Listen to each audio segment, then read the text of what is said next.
Hiya folks, do you want to know what's really going on? Let me tell you the story of Rayman!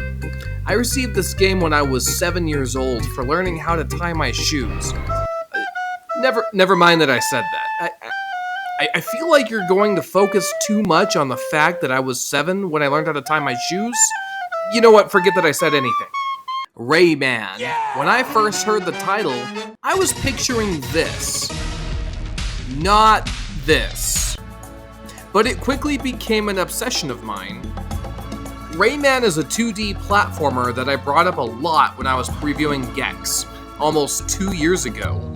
Gex kind of has that Rayman vibe from the mid-90s.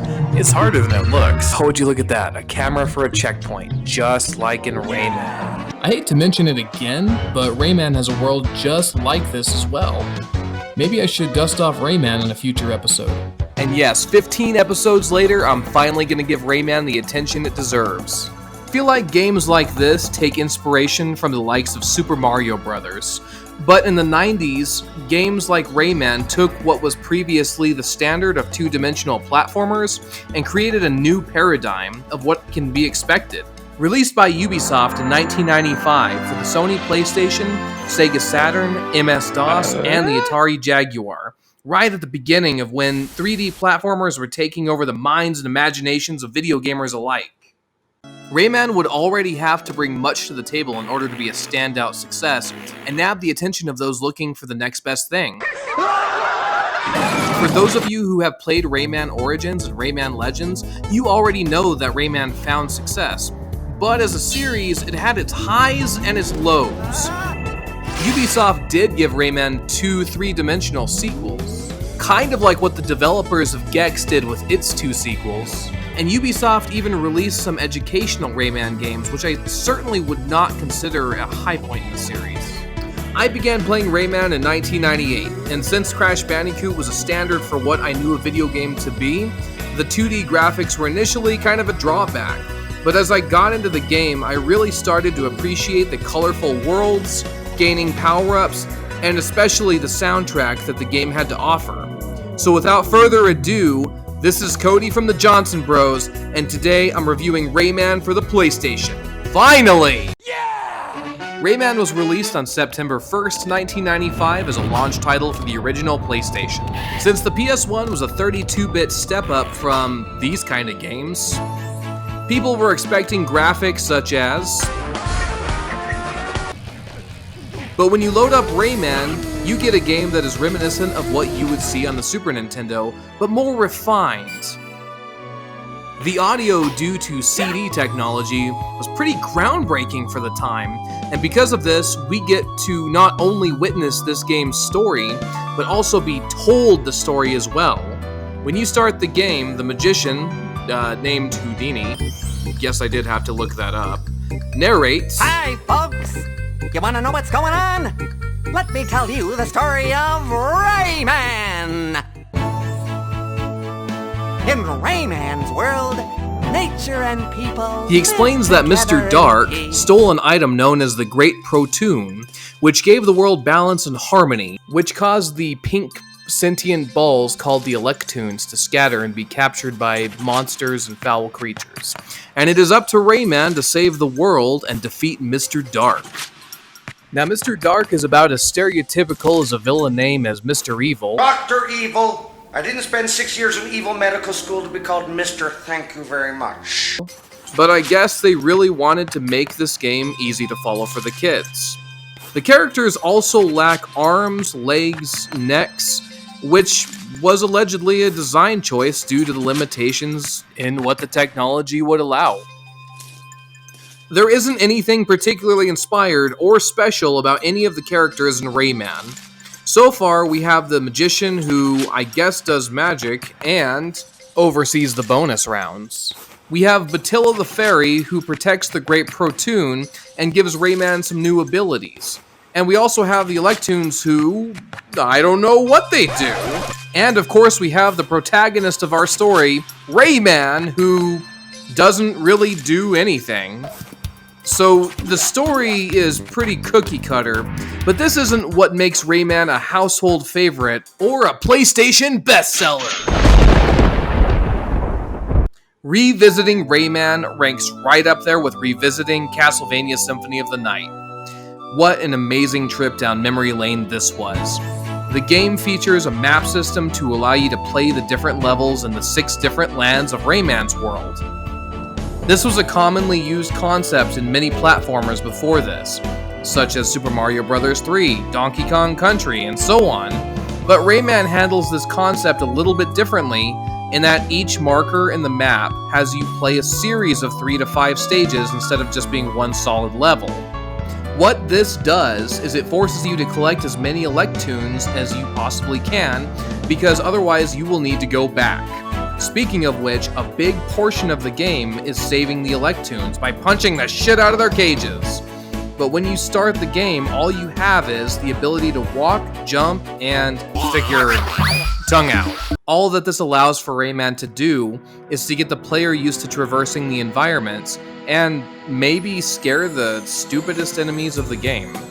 Otherwise, all you can do is avoid enemies and avoid the water. There are blue tings that serve 2 purposes. One purpose is currency.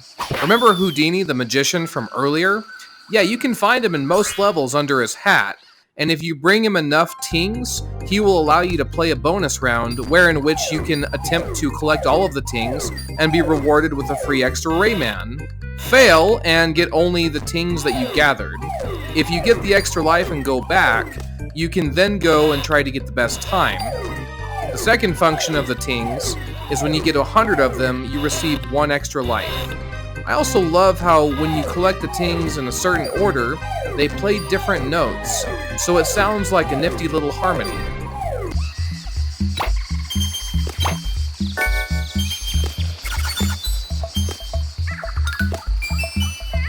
Aside from tings, there are red power balls, because Rayman has a gambling addiction. No, not really. Because Rayman only has 3 hit points before taking a loss, but if you collect one of these, Rayman now has 5 hit points. There are also smaller power pings that rejuvenate some of his life, and when Rayman collects a Rayman trophy, you get an extra man, which also rejuvenates your life bar. There are also glove power-ups. In the first set of levels, you meet Batilla the Fairy and she spits on you. Kinky. Which gives you the ability to punch. He really couldn't do that before. What? Anyway, once you have the ability to punch, you can now collect fist power-ups that can give you the Golden Glove, which, for instance, punches with more power, and the Sparkling Glove, which gives Rayman's punch a speed boost. Once you can punch, you can take out a majority of the enemies, including fish. Oh my god. What is that? What is it? And you can now break open Electoon cages. As the game progresses, Batilla grants Rayman more powers, such as hanging off platforms, a grappling fist to swing from flying rings with eyeballs, I guess.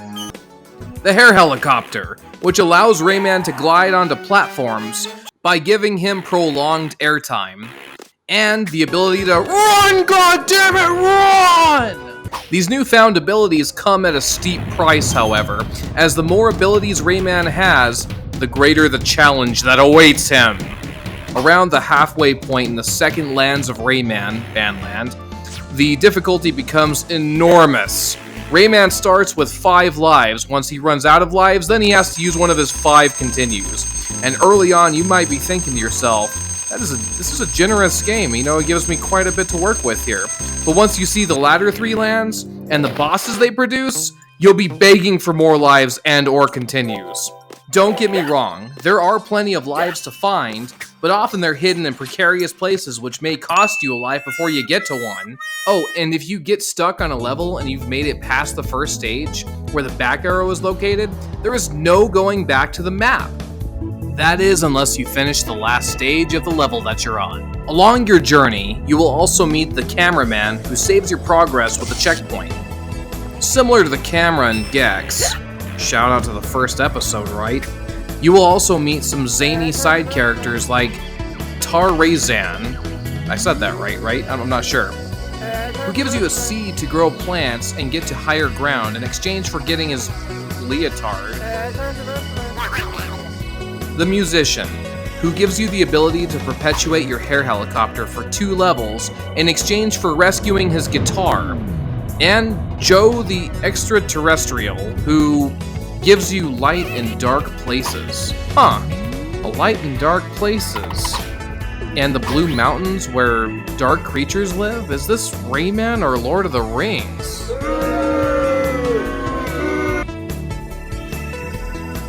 Additionally, there are villains, enemies of Rayman that you'll come across, such as Bizit the Mosquito, who is easily defeated and becomes a friend of Rayman.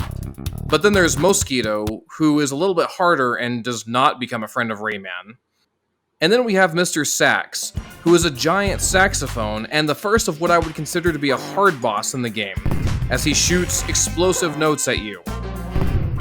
Then there is Mr. Stone, who is similar to Mr. Sax in that his name sounds like a Beatles song, but also in how the stage is set up. You also have to figure out that you need to use this background stone decoration to defeat him. Space Mama and her space pirates. Boy, did I hate this boss. It seems like I never had quite enough health, and it takes several tries to get used to the pattern. That is one fair element to the bosses, is that the pattern is consistent depending on how many hit points the boss has. Mr. Scops, a giant scorpion who, I'm sorry to say, it costed me plenty of lives because I didn't realize I could only dodge and not hit him the first several playthroughs. Eventually you get to a spot where you can defeat him, and after getting my share of ass kickings, loss of lives, continues, and plenty of battle scars, it's off to the final world, right? Wrong! If you don't save all 102 Electoons, you do not get to finish the game. That's right. Rayman doesn't play around. Either you finish the game 100% or you don't get to finish the game at all. Since we have to go back, let's talk about Rayman's world. The art designers and game programmers, hell, the whole team who worked on this game really pulled all the stops.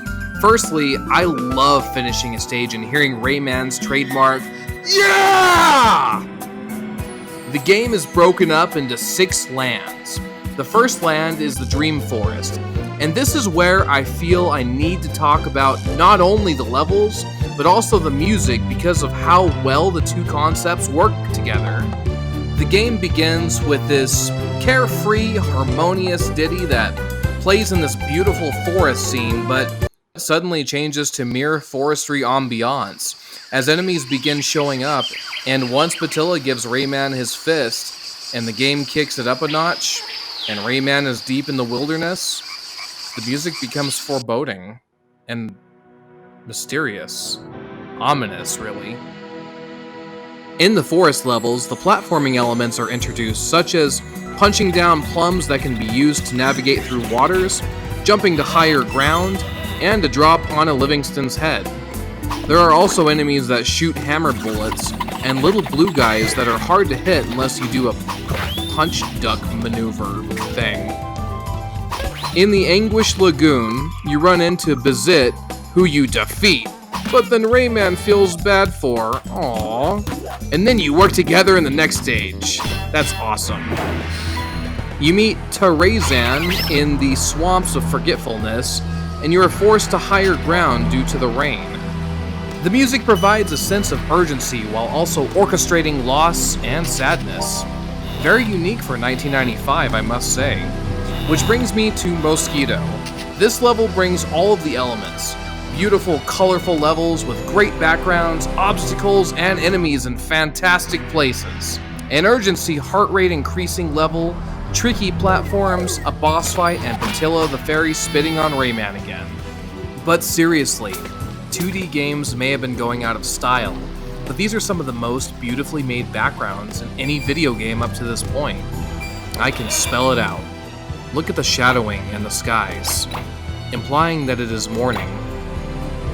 And the palm trees and the giant flowers, implying a tropical climate. And a volcano, even mountains. This may not be a 3D game, but it doesn't need to be. When I was young, this made me want to know what kind of things were going on in the background. Band Land, the second lands of Rayman. And holy shit, just the creativity involved is astounding. Music lines that feel like Rayman is skating on ice, with musical notes for enemies.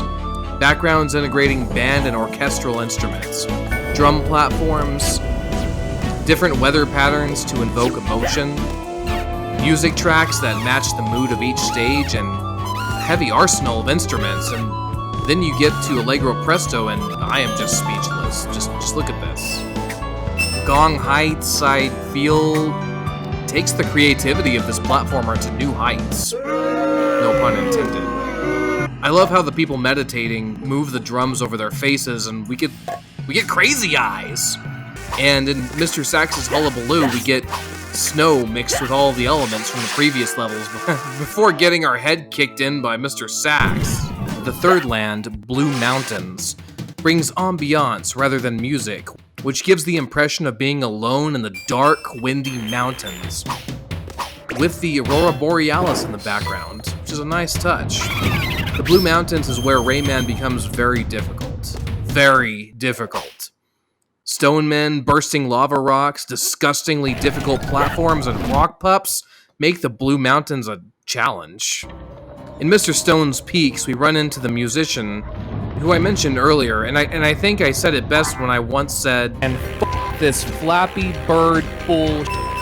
The fourth land, Picture City, is frustratingly difficult, but has the second best music and scenery in the entire game, next to Bandland, of course.